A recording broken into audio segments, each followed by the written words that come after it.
Hi, this is Gulni Osbey. I am working for Delaware State University Cooperative Extension. Thank you for joining our webinar today. We have some outstanding speakers today, and I would like to introduce them as their time comes. But first, I would like to have our team introduce themselves. We have Megan, Jason, and I think John is on the call too. And then we will be turning over to Erin Lane, and she is our Northeast Climate Hub coordinator, and she's going to be talking about a few minutes about this program, actually funding this webinar. Thank you. So Megan, do you want to say a few words? And Jason and John? Sure. My name is Megan Pleasant, and I work for Delaware State University with the Master Gardener program and the Small Farms program. And today I am your facilitator, if you will, with Zoom. So thank you, Dr. Osbey, for pulling this together and getting these great speakers.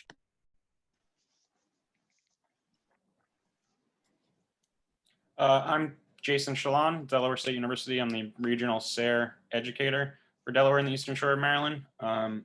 And just a quick plug, SARE is a USDA program, Sustainable Agriculture Research and Education. And if you go to SARE.org, SARE.org, there's a ton of educational resources for everything about agriculture, pretty much. They also provide grants for farmers to do research and a lot of other things, but people can contact me if they want more information. Thanks, Jason. I'm John Quindaniel. I am the Ag Program Leader and Farm Management Specialist at Delaware State University. So on behalf of Delaware State University Cooperative Extension, I would just like to add my welcome and thanks for joining us today. Good luck to all our speakers, and hopefully lots of information will be gleaned and shared. So, Erin? Hi. I'm Erin Lane, and I'm with the USDA Northeast Climate Hub. I'm going to talk for a couple minutes, actually. We're one of the supporters of today's webinar. Let's go to the first slide. Our collaboration is across USDA with many land grant partners. Thanks, Megan, including key partners like here at Delaware State University and the others that are represented by the speakers. That's the map there that shows our region from Maine down through New York and Pennsylvania, including West Virginia and DC. So our topic for this webinar is about adapting to change and building resilience, and that's very relevant to the Climate Hub goals. It's really similar in that we think about adapting, but our focus is on climate.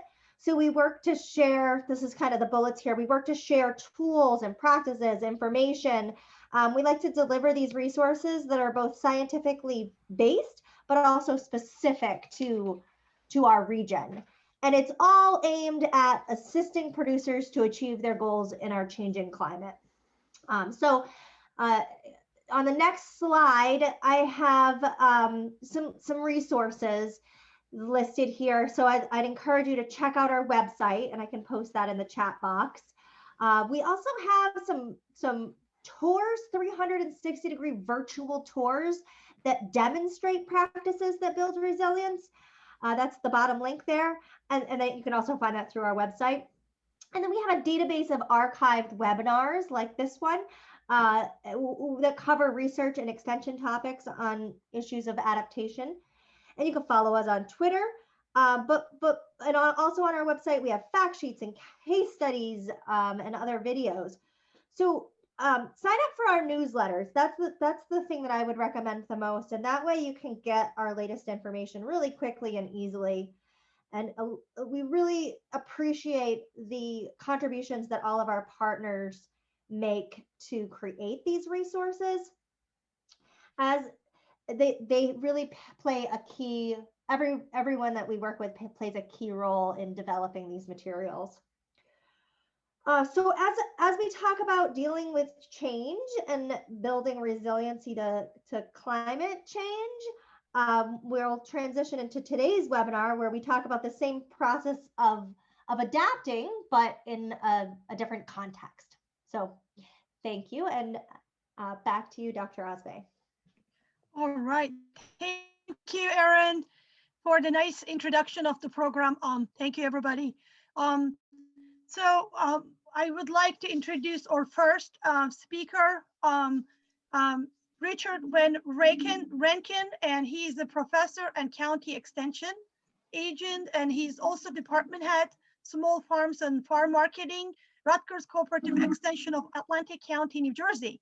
So he's going to be talking about know your customers, know your prices. Thank you. Good afternoon, everyone. I think I've got this set up correctly. Are you seeing my screen? Yep. We are good. Okay, so you might not think about pricing as a resilience or adapting. And when we originally talked about adapting, we had originally talked about adapting to this whole pandemic issue that's going on now and how that may or may not change your marketing strategies. But pricing is a critical part of certainly of resiliency and of sustainability. And so my talk is based on the fact that years ago, Under Secretary of Agriculture, Kathleen Merrigan, created this Know Your Farmer, Know Your Food program to highlight local agriculture, which was great from the customer standpoint and for small farms all across the Northeast. But it's from a marketing standpoint, I thought it was a little bit backwards. For the farmer, it's better to know your customers, to know your market, so that you can understand where you're going with your production. So that evolved also from years ago. The Delaware State Extension Specialist in Marketing, Carl German, asked me to speak at one of your annual meetings, and he asked me to talk about marketing your produce. Well, it sunk in as I was putting that talk together that if we're marketing produce, we're going backwards. We're going about it all backwards. We really should be producing for your market. And so it's not the same grow it and they will come and buy all that you grow anymore. You really need to focus on knowing who your market is and producing for that market rather than the other way around. So that brings me to the #1 rule in marketing. It's give your customers what they want. If you can know what your customers want, then you'll grow the right crop. You can harvest it at the correct stage, package it appropriately, and set the right prices. Keep your buyers happy and avoid costly mistakes in the process. And in the long run, make money. So how do you know your market? There are marketing tools and marketing techniques. You can analyze the market to find your customers. We've got a lot of tools online that help you decipher demographics and who you're selling to. Then you target that market by drawing them into your production, whether it's on your farm, at a farm market, or some other form of retail. And retaining your market, retaining those customers is critical because 90% or more or less of your production or of your sales tends to come from those loyal customers rather than always trying to go out and find new customers.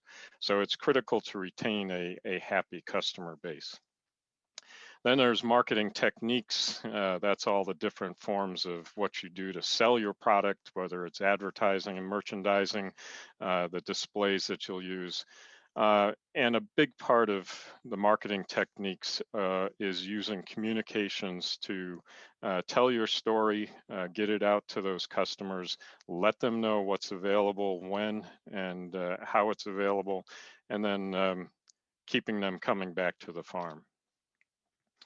Pricing presents a lot of perplexities. It's one of the biggest questions we get when people are trying to get into growing food. They want to know how to price it, what's fair, what's right, what's going to make them money. Well, there are objectives to pricing, there are strategies, and there are methods. Just like under the marketing tools and strategies, there are objective strategies and methods for pricing as well. Your objectives might be that you have a large quantity of product to sell and you need to price it right to move that volume. You may have a staggered pricing system so that you have a higher price on your number ones and a lower price on those seconds so that you can find a home for them, and also to reduce waste. Maybe you're having a sale or trying to attract new customers, or for the same reason, you may be using some lower prices to try to retain those old loyal customers. Then there's the objective of what image do you want to portray? Does your market project a quality image and try to attract a higher end customer? Or are you a source of bargains that has good quantity and quality and can price appropriately? Most of all, your objective in pricing is to make sure you're making a profit. Because if you don't make a profit, you're not sustainable for very long. Some of those strategies, including are the major methods of trying to determine price. You can do all kinds of enterprise budgeting, and there are lots of tools online that will help you decipher and determine your production cost. You can then use that production cost and either do a fixed or a percentage markup above that. It gets kind of complex if you are producing multiple crops and trying to do enterprise budgets for each one of those to make sure every single one is going to make you money. Meet the competition. That's one that's going to be important when you figure out what your role and where you are in the marketplace and what the market will bear. That may be the top end. You may not want to go that far or that high, but if the market is willing to pay a certain price and you think it's rather exorbitant, but they're willing to pay it, why not charge it? Then there's the methods that you do that. A loss leader means that you are pricing something fairly low in order to attract customers to your market. And this is a story that goes way back. A lot of grocery stores will often have loss leaders on new products as they come into season. It's blueberry season, right? We're going to have a big sale. Well, a grower of mine years ago told me that, AMP came to me and they said, we're having a big sale to get people in to buy the new peach crop. And they said, so give us a deal on those peaches so that we can have our sale. He asked them, whose sale is it? Yours or mine? There's no reason that you as the farmer supplier need to necessarily give a break to the buyer just because to a wholesale buyer just because they decide they're going to have a loss leader sale to open up the season. When we talk about competitive pricing, we talk about knowing what all the other markets around are charging for similar things. Normally, you don't need to go much below. You don't need to do a lot of research on production costs and markup.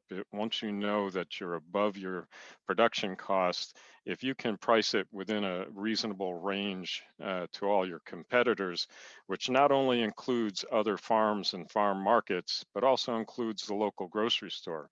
If you're selling retail, look for the retail prices, not for the wholesale prices.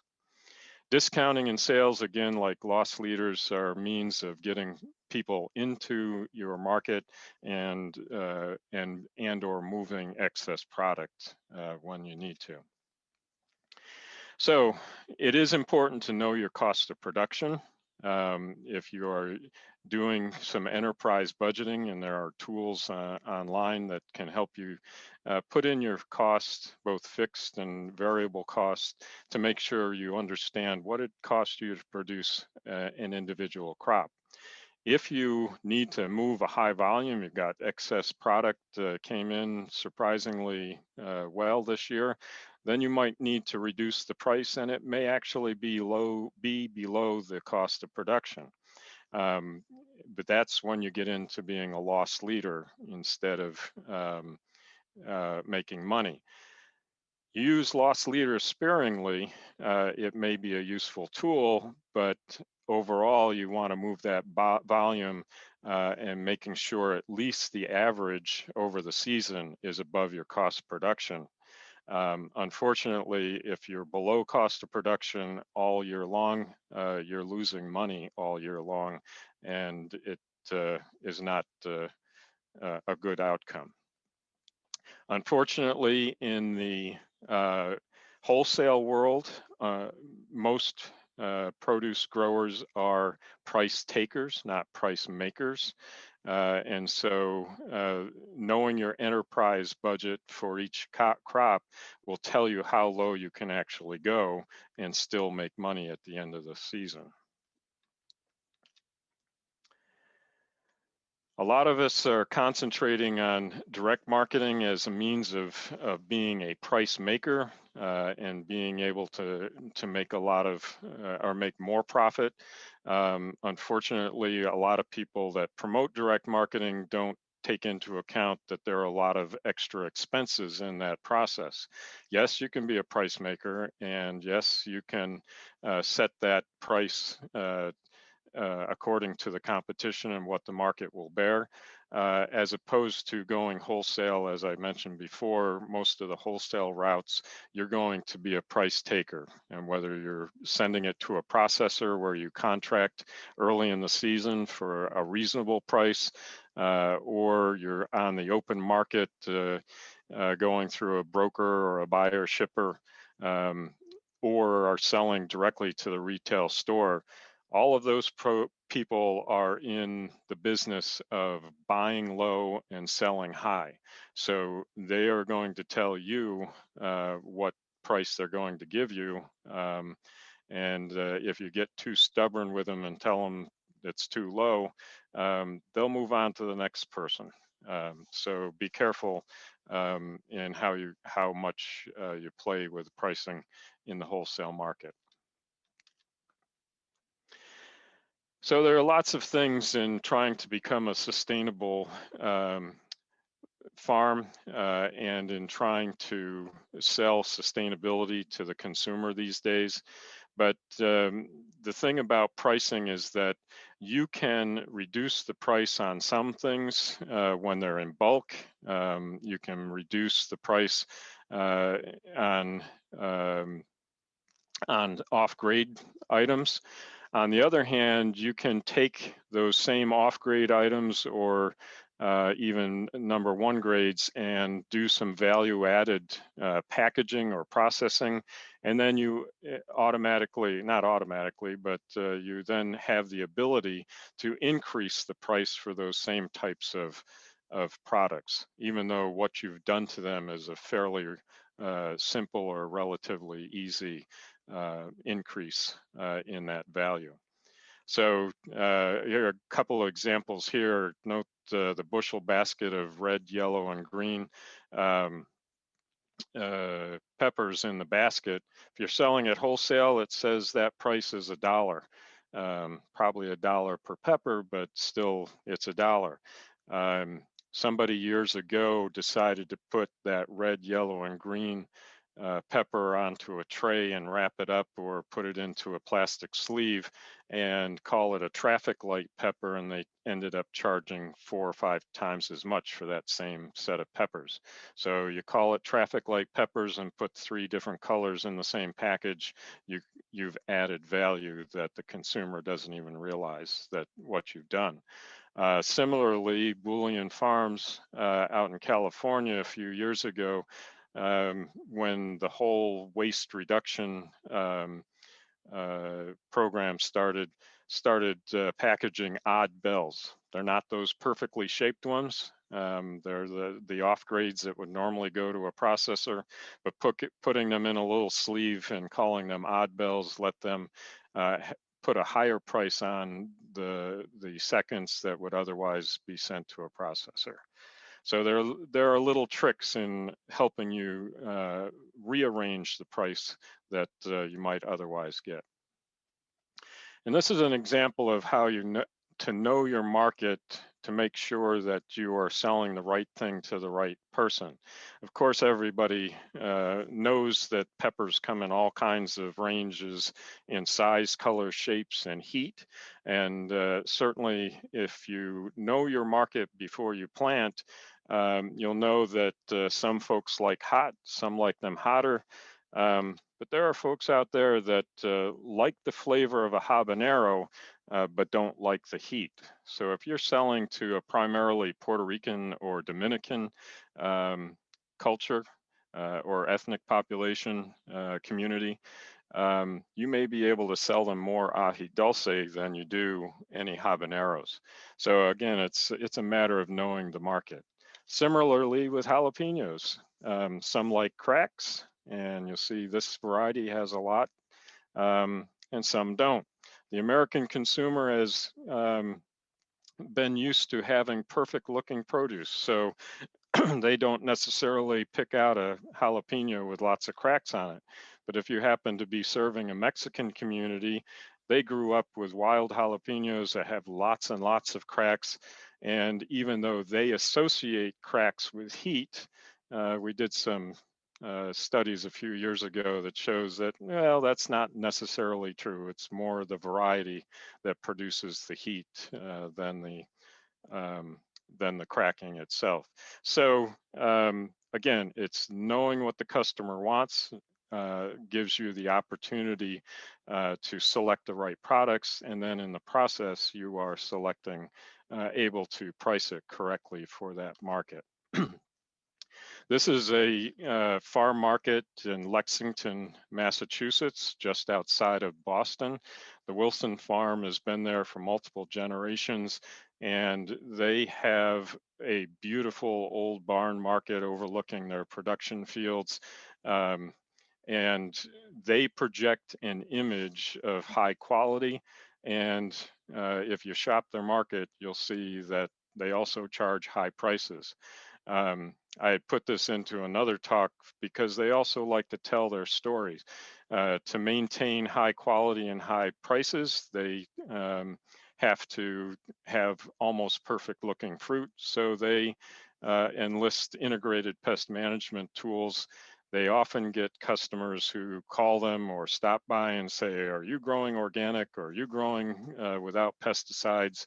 And Jim Wilson says no, but come over to the farm on a Thursday afternoon and we'll take a walk through the fields, and I'll show you why we don't and what we do to make sure we're growing the safest product for you and still maintaining that image and quality. That image and quality allows them to sell for higher prices. So knowing the market lets you set competitive prices. And part of that knowing the market means following both production news and marketing news. The USDA's National Ag Statistics Service puts out annual and monthly and even weekly reports on markets and production information. Likewise, the Market News Service puts out price reports. You just need to make sure that that you understand that most of those are shipping point and or terminal market prices. They are not the farm gate prices. So you have to allow for that when you're looking at the prices that they report. If you're selling retail, then you need to know what the competition charges. Take a visit to the local grocery stores, to some of your competing farm markets, pick up the sales flyers and watch what they're charging for their produce, excuse me. And to know what the market will bear, listen to your customers. That's a critical link always. And so some of the other resources that you might take a look at, and these will be available via the recording, but many of the extension programs around the country have marketing and pricing fact sheets and workbooks and such. And this is just a small selection. If you're really into doing enterprise budgeting and trying to figure out exactly what you need to charge to make sure you're above that production cost, that Cornell marketing module on pricing has extensive descriptions and worksheets included to help you determine those costs. Excuse me.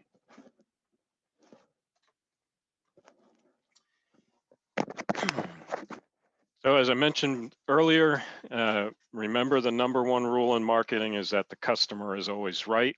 And once you figure out who that customer is, they will tell you what crops they want. They'll let you harvest it, tell you what, and this this is true whether it's a retail or wholesale. They'll tell you what stage to harvest it, how to package it appropriately, and you know all that stuff so that you can avoid costly mistakes, you keep the buyers happy, and you can price it right for your market. I believe that's the end of the show. So I can open up for questions or however you want to work it, Dr. Osbe. Thank you, Richard. Thank you. Does anyone have any question for Richard at this time? We can take maybe 1 or 2 questions. Real quick, Rick, the trends, you know, I mean, basically giving people an idea to stay ahead of the trends instead of behind the trends. Because if you talk to producers or see what people have done in the past and all of a sudden jump on that crop, a lot of times the window's already closed and they've moved on to other things. You know, that whole going and talking to the community members and visiting some of the other farmers markets, maybe some of the ideas to stay on top of the trends instead of behind them. That's an absolutely critical point. I was one of those folks that early on in my career was jumping on all the new alternative crops that we should be growing. And I did a lot of work on growing ethnic crops for different markets. Unfortunately, what you tend to find is that an alternative crop is somebody else's mainstay. So it doesn't take a whole lot of a new crop, whether it be a specialty pepper or whether it be the big rush on hemp now. It doesn't take a whole lot of growers jumping in to oversaturate a market and all of a sudden nobody's making any money. So yes, critical point that you need to be careful. Just grabbing a new crop and growing it doesn't necessarily mean it's going to be profitable for you or anybody else for that matter. All right. Question I see, did you grow any Asian crops? I don't know if that's for me or for everyone, but yes, I've worked on Asian crops in the past.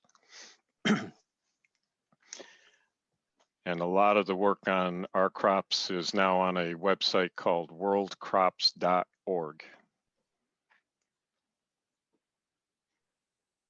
Any more questions?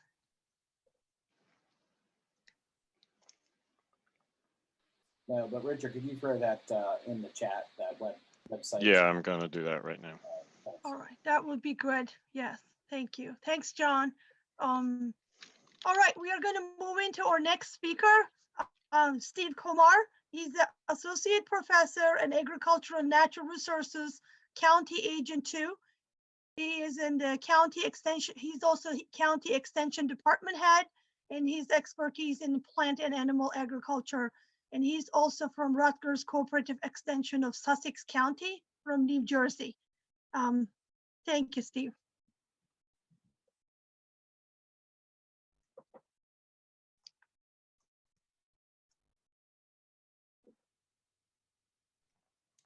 Can you all see my screen? Yes. Good to go. Okay. Wonderful. Well, welcome everybody, and thanks for the opportunity. Today we're going to talk a little bit about how the COVID-19 pandemic has impacted what our consumers are looking for and how we actually market to them. Let me see if I can make my. So we've transitioned an awful lot in agriculture, going from where I really started my career in more of a production and commodity-based agriculture. Especially in the Northeast, we've really transitioned a lot to direct marketing and specifically agritourism. Now, when we were doing direct marketing agritourism, as you can see from some of these pictures, our goal was to get as many folks on our farms to spend as much money as possible. And we really focused a lot of our energy on driving people to our locations. As you can see from the picture on the top left, kind of a traditional hayride that we're all used to seeing. We were really interested in getting people onto that hayride and letting them enjoy the experience of our farms. And how come it's not working? Uh-oh. Here we go. Oh, there's a little bit of a delay. I apologize. Well, today, in response to the pandemic, we've really kind of changed our strategies. Everything from, unfortunately, in the top right corner, you can see no entry and closed to the public. This is certainly a sign that we're not trying to promote in our agribusinesses. But unfortunately, in some cases, that is exactly what we've done, where we were closing our businesses down. And we certainly had to alter our marketing to our consumers. And we're going to go over some of the ways that we've done that in response to the pandemic. So there's no question that the consumer demands have changed dramatically in response to the pandemic. Mainly, it's really impacted how our consumers shopped, particularly on our agritourism and our direct marketing operations. And to be successful, producers should adjust their marketing efforts to meet these changing demands. As Rick had said a couple times, it's really important to know who your customer is and what their customer wants. And this is especially important when we're thinking about our marketing in response to the pandemic. And understanding and responding to these changing demands really is crucial to the success of our operations. One thing I have to say is these demands are constantly changing as new technologies and new results in the medical fields are telling us different ways to respond. So you really have to take a lot of effort, as Rick had mentioned already, to keeping up to date on how this consumer demand and how the science is changing what our consumer is looking for. So we're going to go over a few ways of how we recommend doing this and how we've noticed our producers, especially in the New Jersey area of the country, how they're adapting to this changing demand. And we're going to boil it down to three basic ways. First of all, as Rick said, I can probably skip this section of my talk. Understand your customer. We really want to understand what the customer wants and how we can respond to that. And we're going to adjust our marketing campaign to demonstrate to the consumer that we're actually implementing the strategies that they want and taking all of the precautions to maintain customer safety. And it's really, really important that we manage the logistics of our operations and we really take a close look at how we're going to bring our customers on our farm as safely as possible. As you can see from these bottom pictures, and we're going to go over these in a little more detail in a few minutes, but it could be as simple as marketing to one-on-one individually to your customers, or coming up with strategies on how you're going to bring more than one customer to your operation at a time. Now, as I mentioned earlier, our consumers have certainly changed. This is some results from a survey I conducted back in 2011. And as you can see from the graph on the left, interested in freshness and the higher quality for why they were going to an agritourism or direct marketing operation. They weren't really concerned with the better price so much. That wasn't a reason why they were driving to these operations, at least in the results in this survey. And on the right-hand side, you can see why they did not participate in agritourism activities. In this survey, the number one reason was because they weren't aware. Again, the cost wasn't really prohibitive in a lot of cases in this survey, but consumers really were not aware of these operations. And that makes the marketing that we do very, very important. This is one I think is really interesting and has certainly changed dramatically in the past 9 years. We asked the question about, were they willing to purchase their ag products via the internet?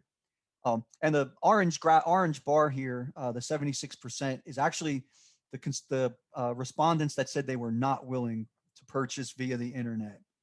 Only 24%, just less than 10 years ago, were actually willing and open to producing or purchasing their products on the internet. And this has certainly changed dramatically and really has changed dramatically in response to the COVID pandemic. And today, our customers have an increased acceptance of online ordering, dramatically so, in fact. Many of our customers are making less frequent trips to shop for their groceries and for their food. They're actually making much larger food orders. And an interesting fact of what's happening in response to the pandemic is health concerns are really dominating the demand for these products. They're interested in seeing how we're social distancing. They want to make sure that they're maintaining a safe food supply.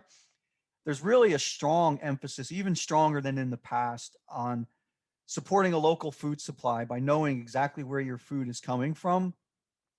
The consumer is very, very interested in documented safety protocols on farm. They really want to know that even more so than traditionally, that they have a safe product that they're purchasing. There's also a tremendous understanding of the executive orders in New Jersey, and I know in many of the states in the Northeast, the governors are issuing these executive orders about concentration of people at retail establishments, what protocols need to be in place at these establishments. And the consumer is becoming very, very educated about these executive orders and these safety protocols. And as such, they're looking for them in many of our operations. And there's certainly a perceived health benefit from the on-farm fresh products. And the consumer really is driving to our local agricultural business enterprises for this perceived benefit from these very fresh products. And we can kind of boil this all down into saying that health concerns are dramatically outweighing the concerns over cost. And this is a really ideal position to be in if we're direct marketing our products to our consumer. They really are less concerned with the cost of their products and more concerned with the health and safety of their families. This really can be shown by this advertisement from about June of this year. Blue Apron stocks, and Blue Apron, as you all know, are an internet food service company, and their stocks surged 70% as grocery and food delivery spike amid the coronavirus. This just really illustrates how important the consumer's safety was and how it was really targeting their purchasing decisions.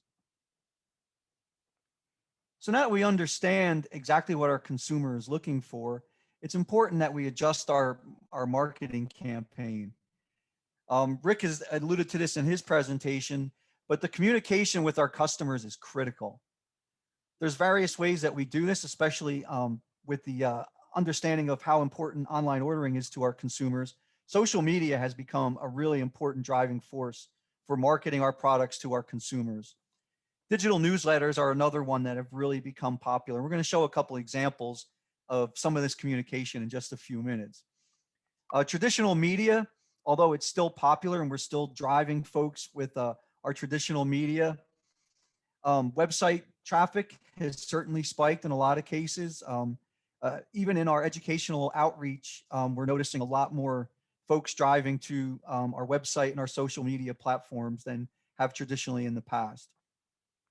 It's really important that we keep our social media sites current. One important way to keep current is what we like to think about evaluating our imagery. Now, as you can see this picture at the lower of the screen, this wouldn't be a really good representation of our social distancing protocols, would it? We've got several people crammed into a hayride. And so we really want to make sure that our pictures of our customers following the CDC guidelines or following the safety protocols that we're implementing on our farm. So pay a close attention to how you're marketing your operation and how it's demonstrating all of these safety protocols. It's also really important to keep our customers informed. Let them know what safety protocols you're implementing on farm, and understanding what kind of scheduling changes you may have made on your farm. This is one of the biggest concerns that we're hearing, is changing schedules and not sharing that with our clientele. It's also important to share your ordering options, your delivery options, your pickup options and procedures, how we're actually implementing these protocols. One of the most important concerns that we're seeing from a lot of our producers, or we have seen a lot of our producers, is product availability. As we kind of alluded to already, the demand has been tremendous for our products. And a lot of instances we're actually just running out of products. This was a really big concern early on in the pandemic, especially when we were thinking about farm fresh meat. We had tremendous issues with slaughter and processing. So folks were running out of product. And if they weren't keeping up their information with their consumers, this really could have had a tremendous negative impact on our marketing ability. It's also important to share the safety protocols and the employee health procedures, how you're maintaining educational opportunities and how you're educating your not only your staff, but the consumers that are coming to your farm to purchase products. And share with your customers your on-farm sanitation protocols. We're going to go over a couple of examples of just how important proper signage is in just a minute. I wanted to just go over a couple of examples to show you how some of the farms across the country were actually responding. This is Joyce Farms. It's in North Carolina. And I'm just going to go over a couple of examples of how they shared their mission with their consumers. Now here you can see this was just a simple web advertisement. And I'm not going to read it over extensively, but you can see in the middle of the screen, intensive precautions regarding COVID include, and they listed all of the procedures that they're following. Let their consumer and their customer know just how important their safety was to the operation and all of the practices that they're going to implement to share and to keep the plant as safe as possible. Now, this is a relatively large operation that brings in animals from all over the state and processes and direct markets to the consumer, including the restaurant industry. So it was really critical to them to share exactly how they're keeping their employees safe, thus keeping the consumer safe as well. Another really important marketing opportunity was local pickup. And you could see from this screen, they made a conscious effort to explain not only the timing and where you can pick up or the locations that you can pick up. You can see in the lower center of this screen, they were talking about online payment options, which was really important. And Bill's going to talk about some of the procedures that you can use to market online and pay online. And you can see, again, shopping online was really important, and you had to make sure to keep the inventory current. And they made a really good and conscious effort to make this a highlight of their marketing campaign. As I mentioned already, on-farm communication is crucial. This became even more crucial as we got further on into the growing season this year, where some of the executive orders loosened up and allowed more consumers to actually drive back into the on-farm purchasing. So some of the things that we requested were request that customers not come to the farm if they're displaying symptoms of COVID-19 in this instance, or in general, if they're just not feeling sick. This was really important. It actually was tied into some of the executive orders in New Jersey as well. In New Jersey and as most places across the country, there was executive orders issued mandating cloth face coverings for customers' employee use. And this was really important to keep up to date on what these orders said and what the CDC guidelines said. So following those guidelines and sharing, once again, how you're doing it with your customers is really, really important. It's also important to communicate social distancing protocols. There are several ways that we implemented this on farm, whether it was through our website advertising or very aggressive signage throughout the operation to share how important these protocols were. It's also important to communicate to the customers through the signage and also verbally while on farm. In a lot of cases, we had some of our more innovative producers actually have one person on their staff whose job it was solely to share and communicate with the consumer exactly what protocols were being implemented on farm. Communication, once again, how you're delivering and doing your pickup procedures is really important. And finally, I really want to stress just how important it was to train employees, whether it was in implementing the safety and sanitation protocols or simply notifying consumers as they came to the farm what these protocols and what practices were implemented.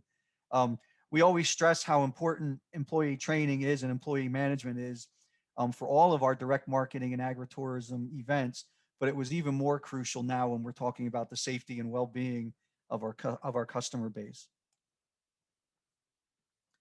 Another thing that was really important was to design your sales area and layout to safely and efficiently move customers. We'll present with you, we have a fact sheet that we did at Rutgers that goes over some of these protocols. We'll make sure to share it on the resource page when we're through. But some of the things that were really important, signage, as you can see in the lower right, was really, really important. We wanted to constantly demonstrate the safety practices that are being implemented and reinforce them to our customers. Another thing that some of our producers were doing were implementing prepackaged products. One of the concerns that we learned from our customers was that they really didn't want to see somebody touching their tomatoes and then reaching over and touching another product. So the concern of multiple people touching their food was a concern that was alleviated in some cases by prepackaging products. It's also really important that the label distances were noted throughout the farm to keep customers separated. And as you can see by the signage here, they were how to keep the safe social distancing protocols as implemented by the CDC guidelines, as well as the mask protocols. This was some of the resources that were being delivered, especially early on in response to some of these executive orders and guidelines from the CDC. This is a poster that was published by the University of Florida. And as you can see, it goes into some of the best practices, how to communicate with your customers, how to clean and disinfect the work areas, as well as focusing on employee health. Many of the states throughout the country, especially in the Northeast, where we rely so heavily on our direct marketing and agritourism venues. So you've probably seen some of these in your state. They were really handy and beneficial to promote and market that we were practicing all of these, implementing all these practices. This is another one from the Pennsylvania Department of Agriculture on COVID-19 guidance. And as you can see, it was going through how to plan properly for this influx that we were anticipating of customers coming to our farms. These became very, very important, and there were good guidelines to follow to ensure a safe customer flow, as well as the implementing the practices as designated by the CDC. I'm going to take just a few minutes and kind of demonstrate some of what our producers were implementing in New Jersey. As you can see, this is a fairly traditional farmer's market. We had lots of space, and in a traditional sense, folks would come in here and just mill around this area and pick produce as they wanted to and put it maybe in individual packages. But as you could see, we started to implement many of the practices by stretching them out a little bit, making the area a little bit larger. As you can see on the right, we had some areas cordoned off to limit customer flow in and out of the operation. And as you could see, we started to implement some of the sanitation protocols. In this case, making sure you had hand sanitizer and towels, as well as multiple pens for labeling and marking things. As you can see here, in this operation, they were implementing some of the practices, maintaining a safe work area, making sure that customers were wearing their masks. And again, you could see they were doing everything in their power to make sure to limit customers to certain areas of their operation. All these practices became really, really important when we were talking about safety. This is just a picture demonstrating the signage. They were limiting customer flow by stopping people at the sign. I'll show you a close-up of what the sign was in just a moment. But they were minimizing customers coming through to try as best they can to maintain that safe distance. They also really focused a lot of their energy on prepackaged food and limiting the number of people that could touch the food.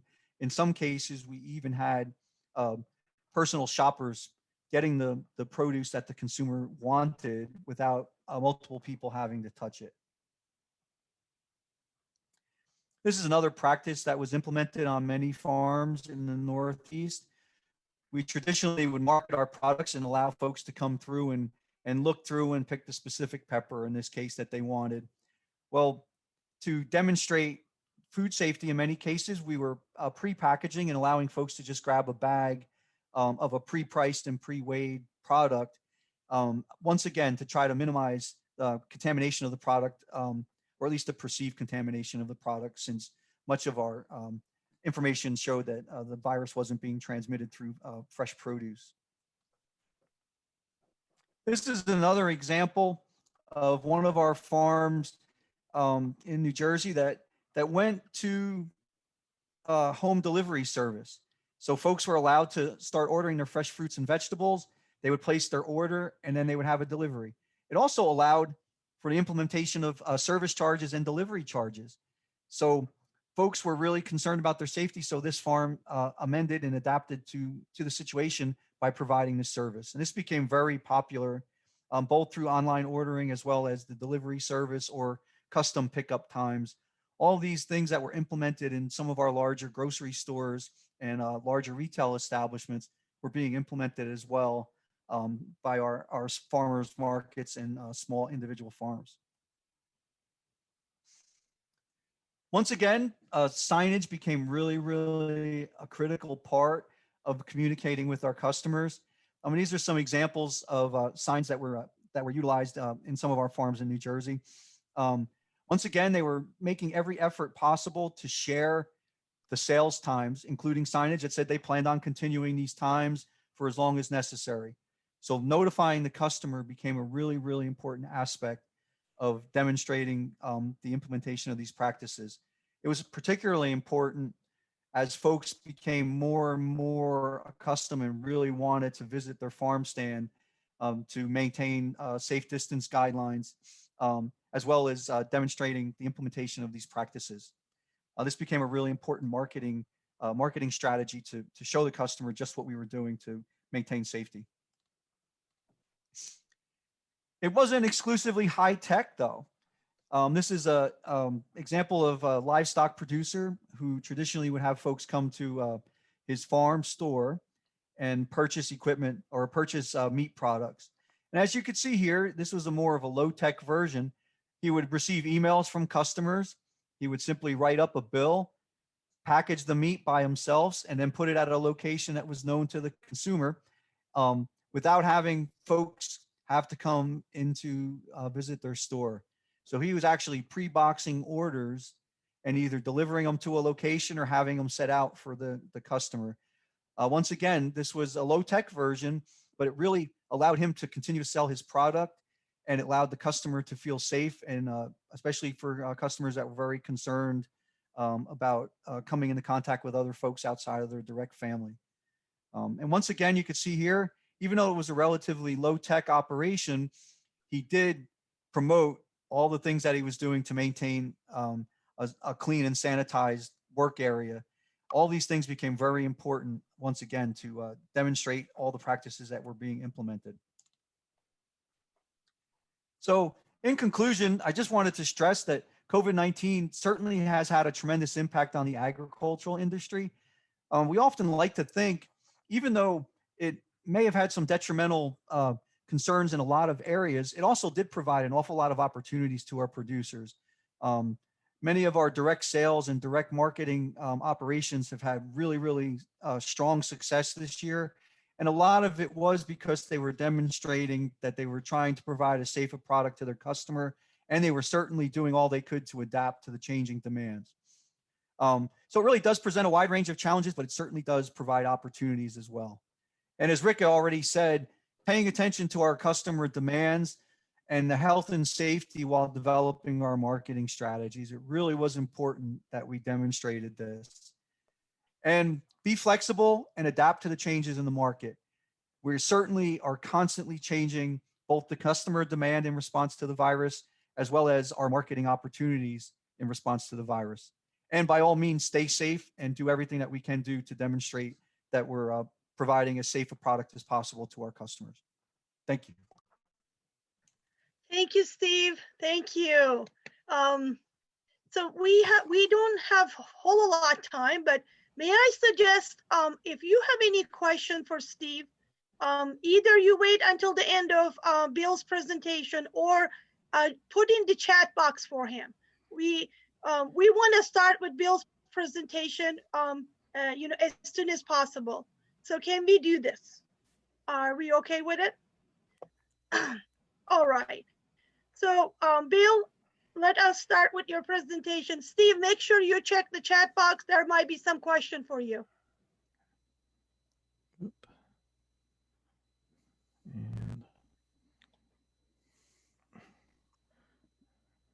All right, let me introduce Bill. Bill Banco is an associate professor, and he is also agricultural natural resources county agent too. And he is also the head of the Rutgers Cooperative Extension, Burlington County in New Jersey, and his expertise on crop production and agritourism. Thank you. Thank you, Dr. Osbe. I'll try to go through this as quickly as I can. I know we're time constrained here.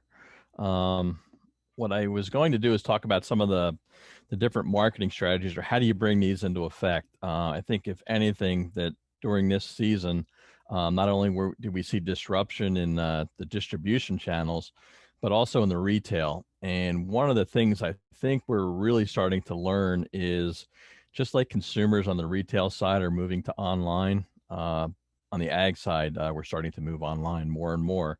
So if you're looking at how to do this, I thought we would look at it a little bit, how we're going to look at it. One of the big things is your ordering.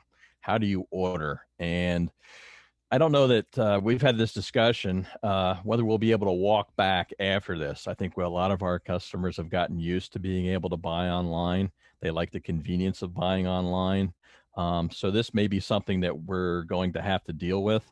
And I know a lot of our producers typically may have had a Facebook page or maybe a web presence, but they relied on customers with foot traffic coming to their direct marketing outlets. While that's not going to disappear, we still probably have a segment of the market that is embracing this online ordering for the convenience. And I think from a marketing point of view, it's something we probably don't want to walk away from, because we can almost guarantee one of our competitors or somebody else is going to continue with that. Again, this is what Steve had talked about before. We were using Facebook primarily, and we were trying to be, because of rapid changes in executive orders and things like that, it was a rapid way of communicating with our clientele or our customers. And a lot of our customers and a lot of the people, Facebook is really how they communicate now. A lot of people, that's how they get their information. And so that's something we really want to keep going. But I just thought we'd share a little bit about the direct sales models that we have. Again, we've had the community supported agriculture. That was where we saw a lot of customers moving towards that with the fear of exposure and not wanting to interact with people. But we also started to see virtual farmers markets pop up, drive-through markets, curbside pickup was a big one, telephone ordering. We've seen farms cooperating together, becoming a multi-hub. So they're actually working on their marketing together. But one of the big components of this, and Steve mentioned before, was the home shipping, is the ability to order online, or to take that order from your customers online. And that's something that we're seeing more of. Again, this was in New Jersey. This is one of the farmers markets we had where they actually adapted with a drive-through market. Okay, you actually came into the market and you drove past the displays, they had people there, you know, gloved and masked, who then would give you what you wanted by doing that. A lot of that was not online. That was an adaptation rather quickly to how do I do a farmer's market quickly this year. Again, Steve talked about it. We talked a lot about online ordering, and that's probably where a lot of this, our marketing channels are going to probably be switching to for some people. They like that convenience. With this example here, there was the no touch, your trunk was open, they put it in. But a lot of the consumers have expressed that they do like this type of being able to, you know, point and click and get what they want. And this is one of my favorite examples. This is a farm brewery that we actually have in one of the brewers that I work with, who actually had to do online ordering too. What he had was a pickup, which set up a lane, and he wanted to try to continue his sales. So he found that by doing online ordering, he actually increased the sales quite a bit. People would click, drive over, and pick it up. He does have some clientele who still likes the on-farm experience, but it's opened up another marketing avenue, another marketing venue for himself. Farmers markets too, we saw a little bit of a change in this year. And one of the things, this is how we used to have the farmers markets. You know, now we have the social distancing. We put a bit of time into, you know, one way only. Are we maintaining that social distancing? But during this season, this really wasn't possible. So what did our farmers do? I don't know if anybody has run across any of these. We've actually run into some virtual farmers markets now, where the farmers market itself was moved to an online format, and the vendors were there, but you actually placed your orders, you know, through a computer system. So as you can see, the online is, I think, becoming now part of our marketing scheme, probably even more so. It wasn't that long ago when I started, when the internet was fairly new. I think just like retail stores, brick and mortar stores are having to adapt, we're probably at that point with some of our clientele or their customer base where we have to look at and evaluate whether online ordering is something that we want for our marketing. So are you ready for online? Okay, there's a lot of different, how do I go about and do this? This is an example of one marketer where he actually puts his different, what he has in different categories. The consumer goes there and clicks some points. This is from a farm market, and you can order that way. And then you can pick up by either driving to the farm market where it's pre-boxed. One of the resources that we here have developed at Rutgers is we actually have a fact sheet, and I encourage you to visit our publication section. This has how do you get started, you know, with online farm sales. It actually has a review of some of the different platforms that are out there, gives you some of the pros and cons, what you need to know, what some of the features are. I would encourage you to visit our website to look at that in further detail.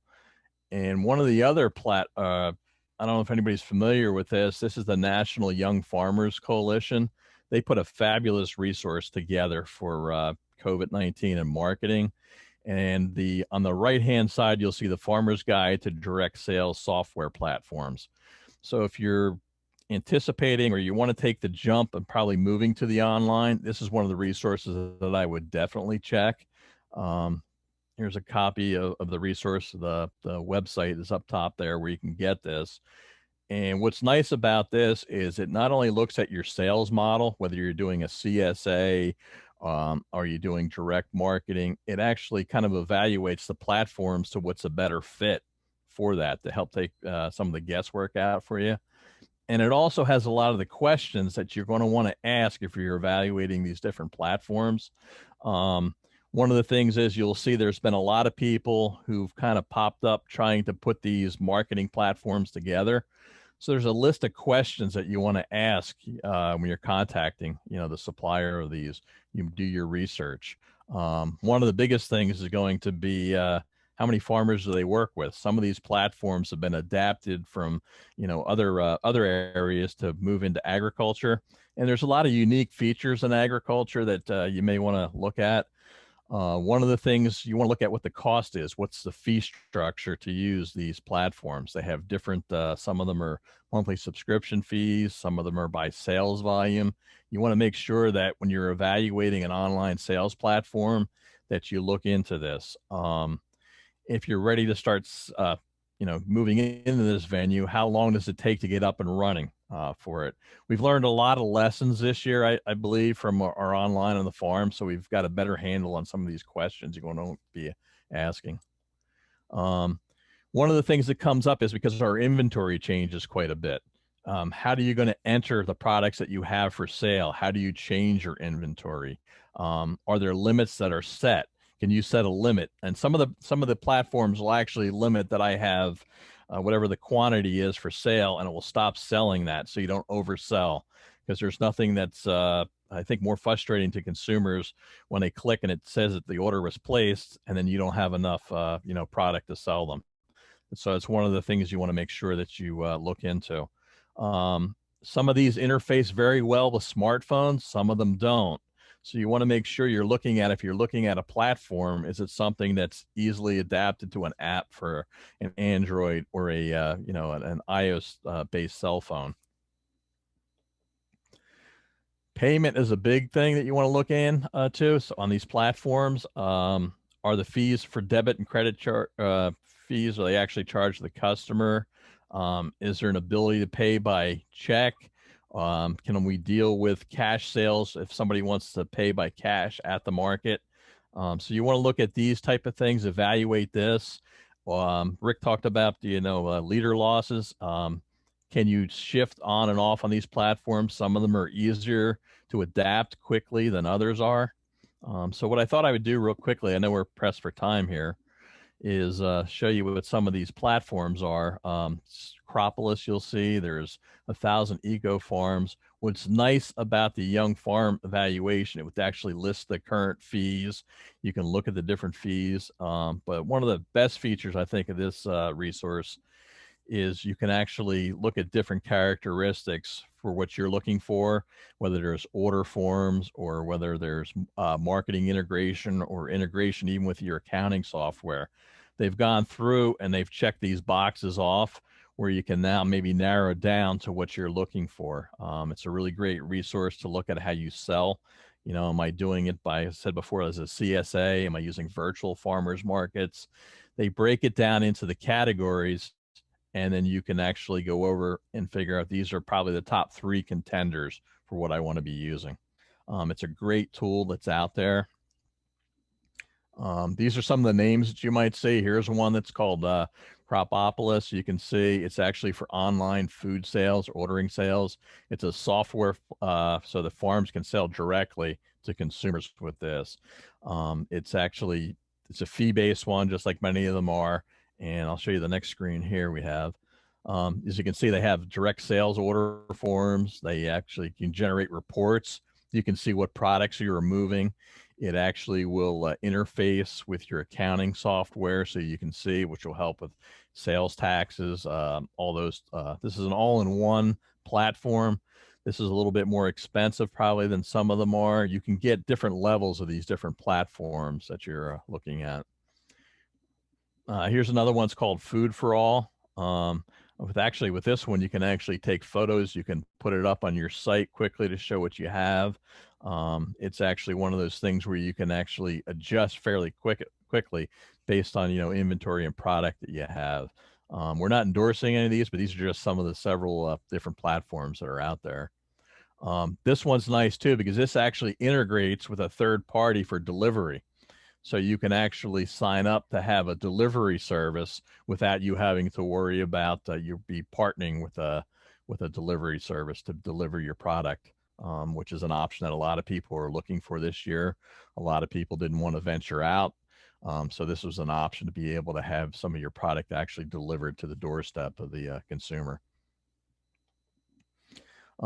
Here's another one, which I was actually made aware of for a lot of people. We're always used to Open Table being for scheduling for a restaurant, but it's actually could be used. And a couple of farms have actually used this to try to limit the traffic to their farmers market. We were worried about crowd sizes, where it looks like we may be moving into that, at least in New Jersey again, with a number of people at different venues.